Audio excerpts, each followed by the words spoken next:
Bismillahirrahmanirrahim. Rabbi shrahli sodri wa yassirli amri wahlul 'uqdatam min lisani yafqahu qawli. Assalamualaikum warahmatullahi wabarakatuh. Jumpa lagi dengan Ibu Aisyah Saadah. Maaf Ibu menyebutkan lagi nama karena suka ada yang salah memanggil Ibu, karena kita belum pernah bertatap muka mungkin ya. Jadi Ibu mengucapkan lagi nama Ibu, yaitu Ibu Aisyah Saadah. Berjumpa lagi pada materi meneladani perjuangan Rasulullah Shallallahu Alaihi Wasallam di Mekah. Alhamdulillah, puji dan syukur kita panjatkan kehadirat Allah Subhanahu wa Ta'ala, yang mana sampai saat ini kita masih diberikan kesehatan, diberikan umur yang panjang, dan mudah-mudahan segala urusan kita dikasih kemudahan, baik urusan dunia maupun urusan akhirat.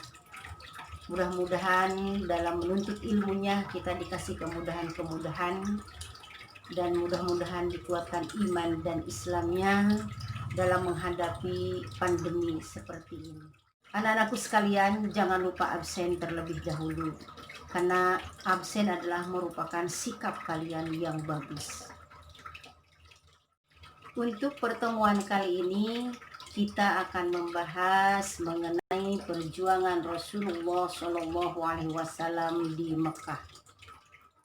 A. Substansi dakwah Rasulullah Shallallahu Alaihi Wasallam di Mekah. Nabi Muhammad Shallallahu Alaihi Wasallam diangkat menjadi Rasul pada malam hari tanggal 17 Ramadan. Saat itu usianya 40 tahun.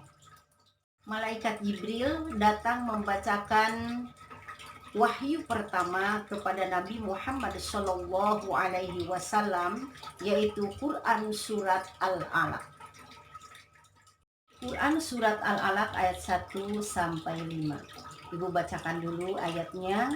Mudah-mudahan kalian semuanya sudah paham, sudah bisa membacanya, bahkan sudah hafal. A'udzu billahi minasyaitonir rajim. Bismillahirrahmanirrahim. Iqra bismi rabbikal ladzi khalaq. Khalaqal insana min 'alaq. Iqra wa rabbukal akram. Alladzi 'allama bil qalam. 'Allamal insana ma lam ya'lam. Itulah Quran Surat Al-Alaq ayat 1-5. Nabi Muhammad Shallallahu Alaihi Wasallam menerima ayat-ayat Al-Quran secara berangsur-angsur kurang lebih 23 tahun atau 22 tahun, 2 bulan, 22 hari. 2. Strategi dakwah Rasulullah Shallallahu Alaihi Wasallam di Mekah. Ada 2 tahapan yang dilakukan Rasulullah Shallallahu Alaihi Wasallam dalam melakukan misi dakwah tersebut. Yang pertama secara diam-diam, yang hanya terbatas untuk keluarga dan kerabat. Yang kedua secara terang-terangan, yang disampaikan kepada halayak ramai. A. Dakwah secara rahasia atau diam-diam, atau al-dakwah bi al-sir. B. Dakwah secara terang-terangan atau al-dakwah bi al-jahr. B. Dakwah secara terang-terangan atau bi al-jahr. Dakwah secara terang-terangan atau bi al-jahr dimulai ketika Rasulullah Shallallahu Alaihi Wasallam menyeru kepada orang-orang Mekah. Ia berdiri di atas sebuah bukit dan berteriak dengan suara lantang memanggil mereka. Anak-anakku sekalian, seiring dengan itu turun pula wahyu Allah Subhanahu wa taala agar Rasulullah Shallallahu alaihi wasallam melakukannya secara terang-terangan dan terbuka. Mengenai hal tersebut, Allah Subhanahu wa taala berfirman, "Fasda' bima tu'maru wa a'rid 'anil musyrikin." Maka sampaikanlah Muhammad secara terang-terangan segala apa yang diperintahkan kepadamu dan berpalinglah dari orang-orang yang musyrik. Surat Al-Hijr ayat 94. Berdasarkan ayat-ayat di atas, Rasulullah Shallallahu Alaihi Wasallam yakin bahwa sudah saatnya ia dan para pengikutnya untuk menyebarluaskan ajaran Islam secara terbuka dan terang-terangan.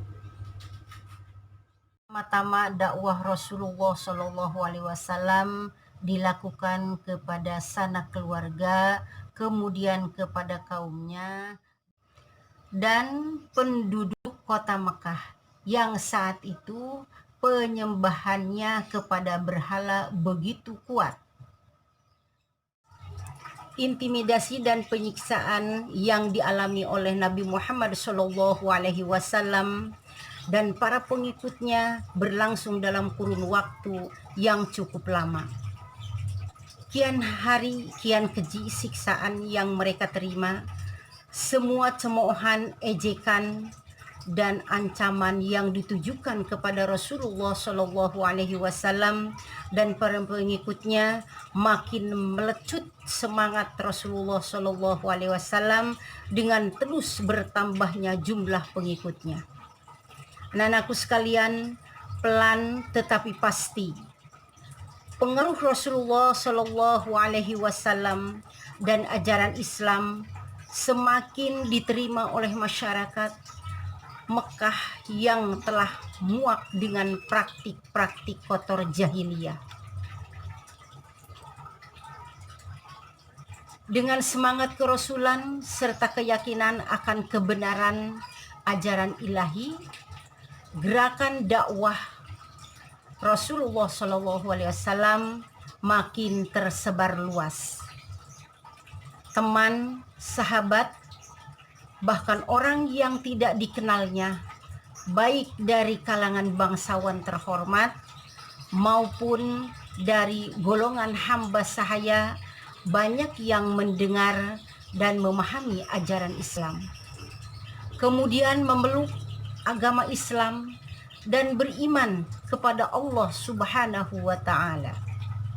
Rasulullah Shallallahu Alaihi Wasallam makin tegas, lantang dan berani, tetapi tetap komitmen terhadap tugas, fungsi, dan wewenangnya sebagai Rasul utusan Allah Subhanahu wa ta'ala. Anak-anakku sekalian, tolong dipelajari dan dipahami, karena di model tugas buat kalian sudah ada, kuis sudah ada. Mudah-mudahan kalian semuanya setelah mempelajari mengenai meneladani perjuangan Rasulullah Shallallahu Alaihi Wasallam di Mekah, baik secara terang-terangan maupun secara diam-diam, mudah-mudahan ada hikmah dan manfaatnya buat memberikan kekuatan keimanan dan keyakinan kepada Allah Subhanahu wa taala, sehingga di dalam kehidupan kita tambah usia, tambah yakin, tambah kuat ibadahnya kepada Allah Subhanahu wa taala. Mudah-mudahan Allah memberikan kemudahan-kemudahan dalam segala urusannya dan menuntut ilmunya sehingga kita mempunyai ilmu yang bermanfaat, baik ilmu dunia maupun ilmu akhirat. Sukses buat kalian semuanya. Kurang dan lebihnya mohon dibukakan pintu maaf. Wabillahi taufiq wal hidayah warridha wal inayah. Wassalamualaikum warahmatullahi wabarakatuh.